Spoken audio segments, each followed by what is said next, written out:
Like viktig som det å tro på profeten Mohammad sallallahu alaihi wasallam for å være muslim.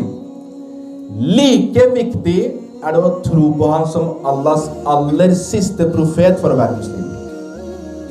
Like viktig som det å tro på Allah, at han finnes, for å være muslim. Like viktig det å tro at profeten Mohammad sallallahu alaihi wasallam Allahs siste profet.